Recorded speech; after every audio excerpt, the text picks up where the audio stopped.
Morning all. I thought we should look at game 6 now. So Karpov playing white played d4, Kasparov played d5.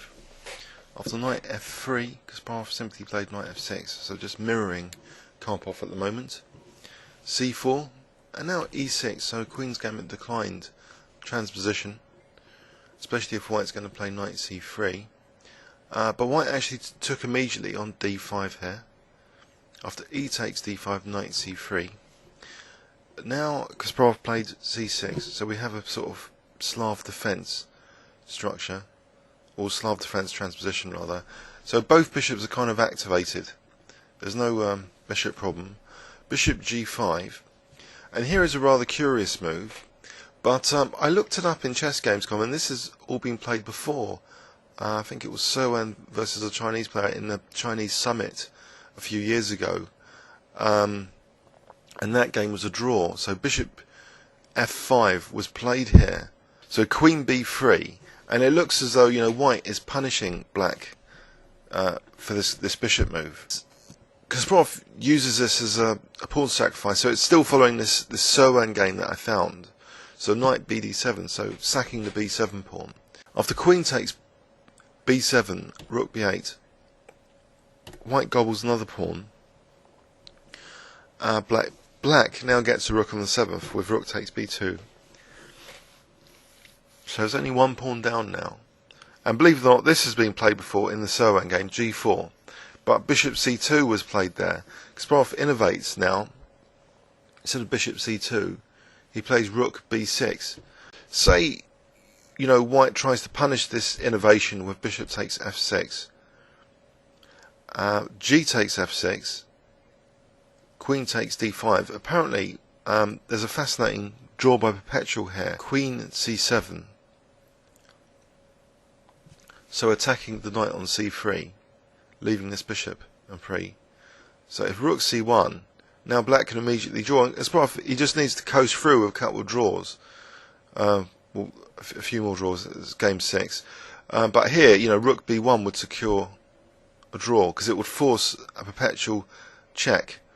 Because if rook takes, then that's bad for white. A knight d2, bishop takes b1, and black is clearly better here. There's no perpetual here. It's running out, and black's much better. So I was interested in that. What's going on here. So this innovation is kind of interesting. So in the main game, g4, rook b6, so innovation, rook b6, bishop takes, g takes, now queen a4, so Karpov avoids that. But now bishop b4, and it seems quite dangerous for white. Rook c1, now bishop e4, so both knights are getting pinned, so this knight against the king, this knight against the rook, so black does seem to have a lot of compensation here. Karpov now played a3, which I think leads to a dire position. After bishop takes c3, rook takes c3, you can't even castle, rook b1 check, king d2.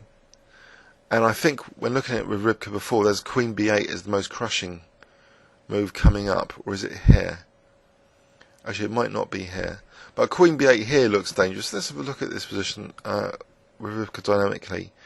So here, maybe castles is actually the best move as what was played. Is there anything wrong with queen b8 though? Just sort of trying to get the queen on both the diagonal to menace the king, and also here. Well, here apparently this is wild stuff. Apparently king e3 is okay for white, according to Ripper. No, it's not. It's now it's like negative. Now it's much worse. Rook b2. So black still stands much worse. Let's think about this logically. The king's still in the centre, so any move is probably quite good. So Kasparov just castled, and bishop g2 was played.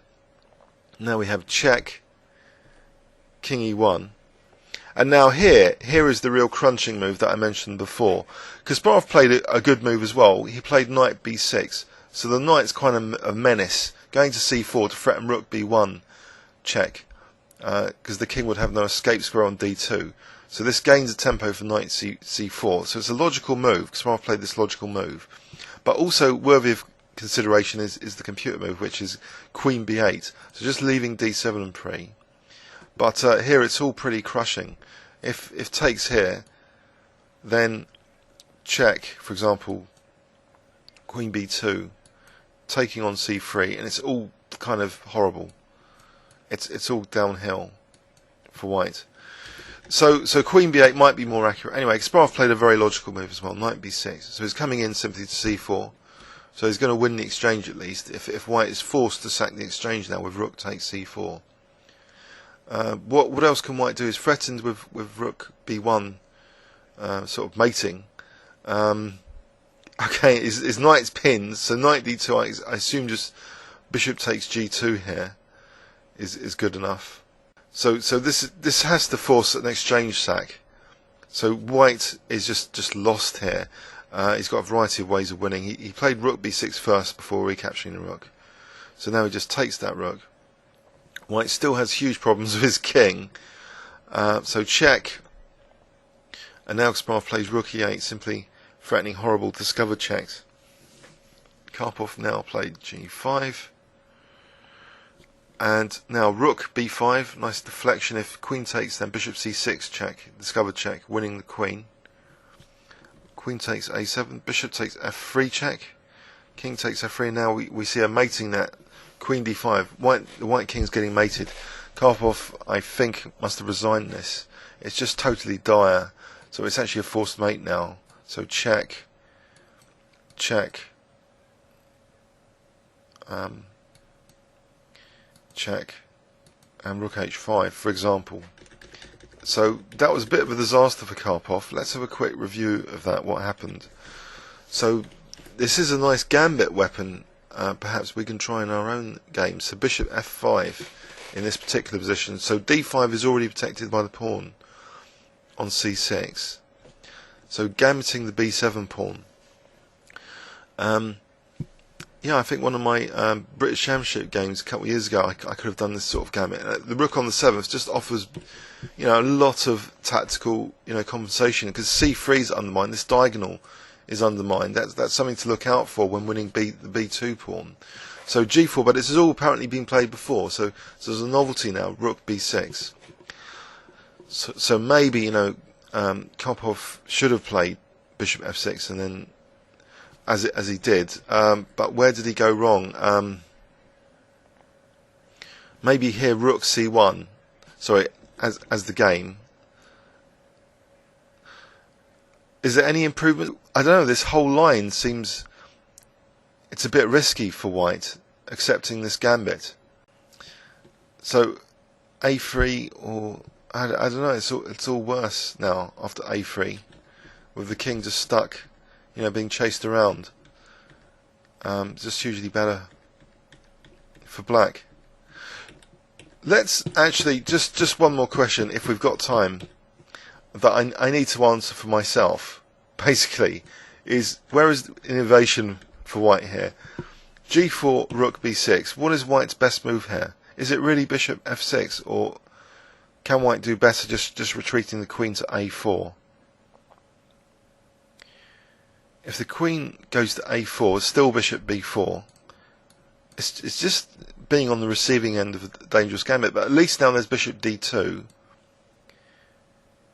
then there's bishop takes G4, so white's gambiting the G pawn. And now knight E5. Maybe this still looks kind of weird for white. All these structural weaknesses and all these holes everywhere. Black could just castle. So I don't know. This is an interesting variation, that's for sure. This kind of gambit of the B7 pawn. If we have a look, queen B3. So just bishop F5 here, just offering B7 as a gambit. Fascinating. It just generated lots of counterplay, and believe it or not, up to here it's been played before in a long game. So bishop C2 was played. So Kasparov innovated with rook B6. I guess white just has to be content with a draw by playing queen takes D5 here. And just allowing this like queen C7, and it's dangerous for white. If white plays knight E4, okay, maybe this is the continuation, but it still seems just weird to be allowing bishop B4 checks It just seems passive. You know, despite what, if White's given a slight advantage here, it just seems really dangerous.